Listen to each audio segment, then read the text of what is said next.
So on my previous visit to this website, I was looking at this product. This is another one of my clients.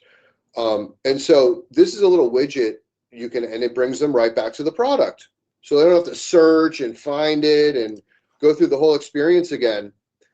That's a conversion. They call that a conversion tool or a conversion pop-up.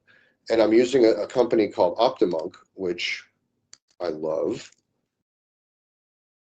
I can send all these, resources over.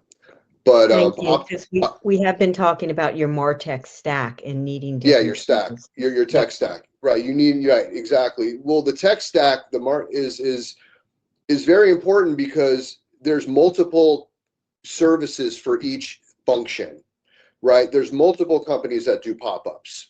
Actually, this company, Optimonk, when they first start, and they have spinning wheels, which work well. Spinning wheels. It's like spin to win your discount. That can increase the rate at which people will give you their name and email. This is their own pop-up. Of course, they need their own pop-ups. They're a pop-up company. But this company actually does multiple things. They ran all the pop-ups that on my client sites, and they run like repeat user pop-ups. And actually, let me show you another really cool thing they do. So this one tool, Optimonk, could solve 4 or 5 different needs on a website. They do a thing where they summarize. I don't see it running up here. Actually, let me go to iLove. They do a thing where they automatically, with AI, they add like bullet points and summarize. They'll add like an additional summary up here automatically with AI. The AI just writes it based on the product description on the page. So this company's script is they give you what's called a script, which is a piece of code, and you embed that into the website's code, the layout of the website, whether it's Shopify or WordPress. You put their code into the site, and then it just triggers the functions automatically. But you have to set them up, but it triggers them once they're set up. It triggers them automatically. So yeah, so back to retargeting ads, and so you can do it through Google, you can do it through Facebook. So this is Facebook. This is Meta. Let me change the name to Meta. And this is also a similar campaign where we're targeting all of the recent website visitors in the last 30 days with an ad like this over here on the right. This is a home improvement company, completely different company. It's another client of mine. But if they went to the website ever from any source in the last 30 days, they're going to see these ads following them around on Facebook and Instagram, bringing them back to the website. But actually, this ad doesn't bring them back to the website. This ad actually gets them to fill out, you know what? No, this one does bring them back to the website. But we have another ad in here that collects the lead right on Facebook.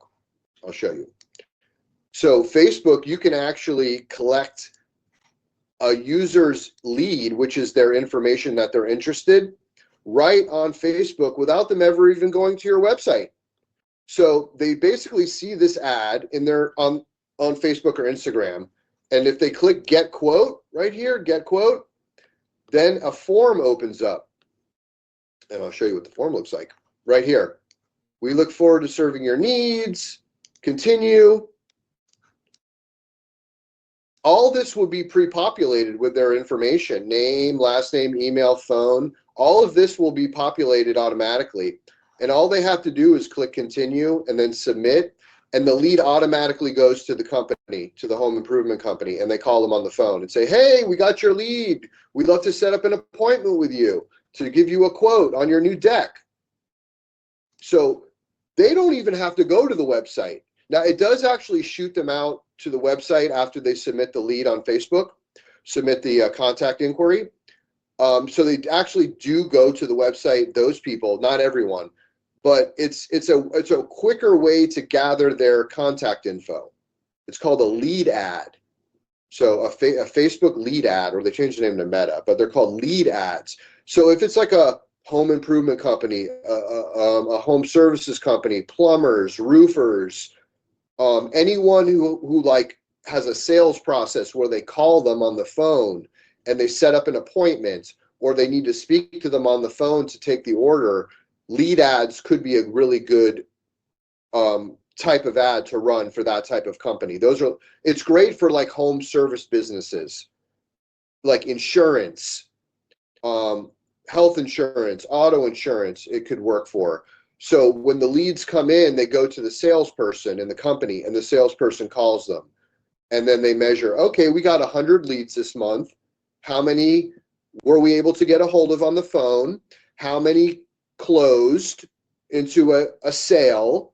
And then they can judge how well it's doing. We spent $1,000. We got 20 sales. That resulted in $5,000 in revenue. So we spent 1,000, we got 5,000. That's fantastic. It doesn't always work out like that, of course, but that's kind of what you're shooting for. We spent 1,000, we got 3,000 in sales or in a closed business.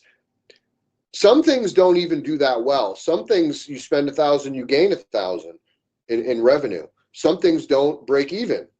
So if they're not breaking even, then you know there's a problem. Either the ads aren't managed right, or just something's messed up with the process where you're not getting your ROI, your return on ad spend, or your return on investment, return on ad spend, whatever term you want to use there, but you're not getting your return one way or the other if your revenue isn't exceeding your expenditure, your spend. Okay, boom. So I have a those, question. yeah, Hi, I'm so sorry to interrupt you, but no I'm problem. just curious. My name is Mercedes, by the way. I don't know if you can see my face.